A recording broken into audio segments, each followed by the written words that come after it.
এবারের আইপিএলের ৩২তম ম্যাচে প্রথমবার সুপার ওভারে নির্ধারিত হল ম্যাচের ফলাফল। প্রথমে ব্যাট করে ২ উইকেটে ১১ রান করে রাজস্থান রয়্যালস। নির্বুদ্ধিতার পরিচয় দিয়ে রান আউট হলেন রিয়ান পরাগ এবং যশস্বী জয়সওয়াল। শিমরন হেটমেয়ার করেন ৫ বলে ৭ রান। জবাবে দিল্লি ক্যাপিটালস করল ৪ বলে ১৩ রান। লোকেশ রাহুল এবং ট্রিস্টান স্টাবস এনে দিলেন রুদ্ধশ্বাস জয়। এই জয়ের ফলে আইপিএলের পয়েন্ট টেবলের শীর্ষে উঠে এলেন অক্ষর পটেলেরা। একরকম জেতা ম্যাচ হাতছাড়া হলো সঞ্জু স্যামসনদের। ধারাবাহিকতা নেই বলে সমালোচনা শুরু হয়েছিল যশস্বীর।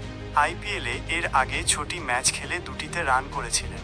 সেই যশস্বী বুধবার দায়িত্বশীল innings খেললেন। Kolkata night Riders Shreyas আয়ারের মতো ধরে রাখার চেষ্টা করেনি, আর এক প্রাক্তন অধিনায়ক নীতিশ রানাকেও। রাজস্থান তাকে নিলামে কিনে নিয়েছিল। রাহুল দ্রাবিড়দের সেই আস্থার মান রাখছেন নীতিশ। যশস্বীর ৩৭ বলে ৫১ রানের ইনিংসের পাশে উজ্জ্বল নীতিশের ২৮ বলে ৫১ রানের ইনিংস। কেকেআরের প্রাক্তন অধিনায়ক মারলেন ৬টি ৪ এবং ২টি ৬। তার আগ্রাসী ব্যাটিং একটা সময় চাপে ফেলে দেয় অক্ষরদের। কেকেআর কর্তৃপক্ষ নিশ্চয়ই দেখছেন, নিশ্চয়ই পর্যালোচনা করছেন কাদের রেখে কাদের ছেড়ে দিয়েছেন তাঁরা। রাজস্থানের হয়ে ভালো ব্যাট করলেন ধ্রুব জুরেল এবং হেটমেয়ারও। যদিও মিচেল স্টার্কের শেষ ওভারে নিয়ন্ত্রিত বোলিংয়ের সামনে ৯ রান তুলতে পারেননি তাঁরা।